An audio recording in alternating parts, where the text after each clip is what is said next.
We reviewed the Honda CRF450RL on our adventure channel a while ago. Our summary? It sits right in the middle of the Enduro and Dual Sport categories, so it could be the unicorn bike for many riders.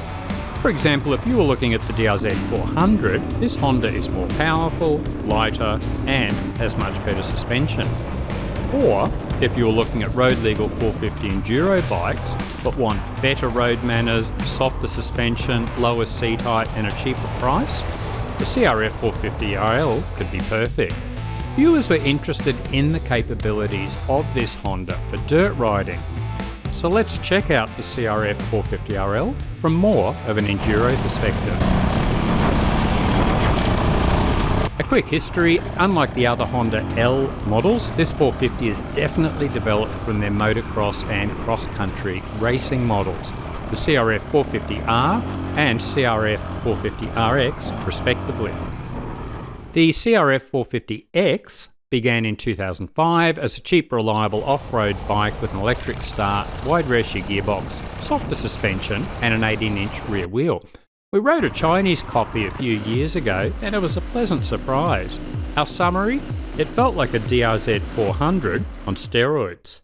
2018, the road legal version started with the CRF450L. A sixth gear was added, stronger subframe, larger oil capacity, heavier crank, rubber dampened rear sprocket, and the engine was detuned a bit further. It was well priced in the USA and its popularity continued. Unfortunately, it was priced way too high in Australia, sales were poor, it was discontinued.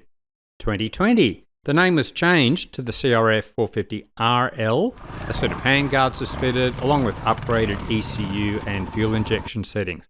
Good news for Aussies, it returned and at a much better price. Currently, 13,700 Aussie dollars right away. Over the years, Honda has added features that make the 450 more comfortable for road riding. Quiet exhaust, specially lined plastic engine covers to reduce noise, stronger subframe, swing arm is filled with polyurethane to dampen noise and vibration, wide ratio 6-speed gearbox, keep the revs low at highway speed, sprockets are rubber lined to reduce noise, softer suspension, a powerful LED headlight, along with all the road equipment.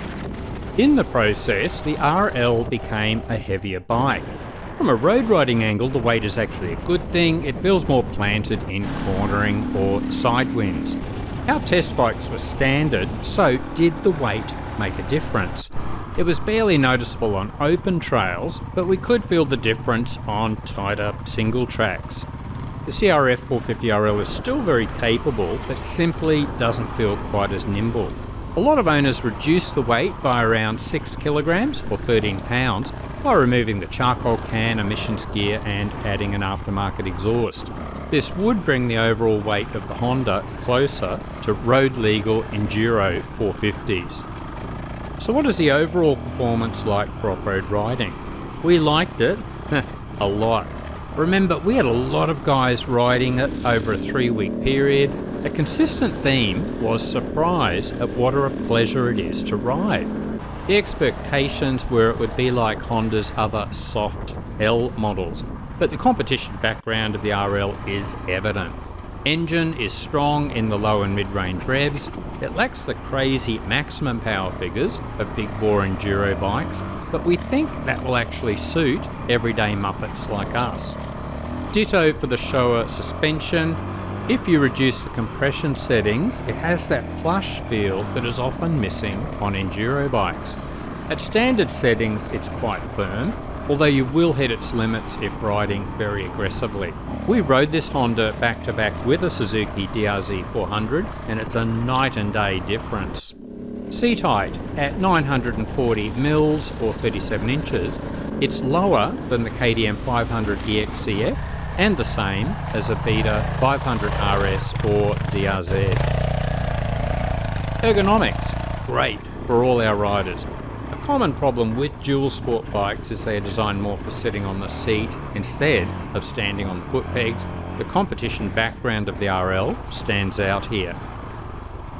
While the stock exhaust is heavy, it was a real pleasure to not have that loud bark whenever we hit the throttle. Owners report the FMF Q4 is not too much louder if you have to change the exhaust. A massive feature with the Honda, of course, is simply the reliability. All the RLs in this fleet are clocking up a lot of mileage. The mechanic says there has not been a single issue. It's the same with all the Honda F, L and RX models in their large fleet. It stands in contrast to the fleet of betas they ran a few years ago, where every single bike broke down at least once over the Canadian summer. Potential issues: gearing.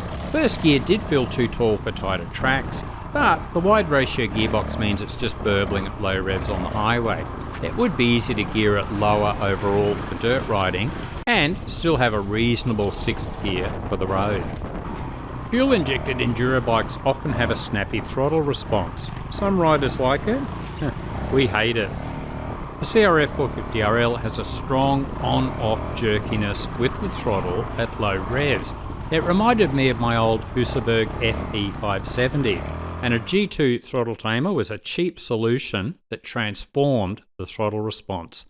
There are plans to fit this to the Honda. We will eventually report on the results in the pinned first comment. Falling was reportedly also a big issue with the pre-2021 models. We occasionally stalled the engine. A lot of CRF450L owners say the Vortex ECU transformed their Hondas. The owner of our RL is going to fit a Vortex, so we'll report on this eventually in the pinned first comment. So, the clutch. It is needlessly heavy. The easy fix, according to some owners, is the XPR clutch actuator arm. Others use this do-it-yourself modification. The seat, it's your standard plank of wood. Within 30 minutes, the monkey butt will creep in. A common theme for many riders is the unicorn bike that can be used as a lightweight adventure bike, but also for enduro riding. Is the CRF450RL a good candidate for this? There is a lot of potential for sure. The gearbox ratios, lack of vibration and suspension are ideally suited. The power characteristics are great too, with the possible exception of that snappy throttle response. It's quiet, behaves well on the road. There's the usual rock-solid Honda reliability, which is very reassuring when you are miles from anywhere. However, you will definitely need a more comfortable seat. The fuel tank is only 2 US gallons or 7.6 litres, disappointingly small for a dual sport bike. The oil capacity is quite small too, with 1.1 litre oil changes. Honda specifies oil changes every 1,000 kilometres or 600 miles, which many regard as overkill. Some owners are extending their oil change intervals by at least 50% based on engine oil analysis. But it's a shame Honda did not significantly increase the oil capacity. So, will the CRF450RL suit you? If you're looking for that hybrid blend of enduro and dual sport, it's a great option. And with various mods, you can extend its range of abilities in the direction of your choice. As always, we are keen to hear your opinions if you have owned or ridden this Honda. Any favourite mods? Let us know. We'll put them in the pinned first comment.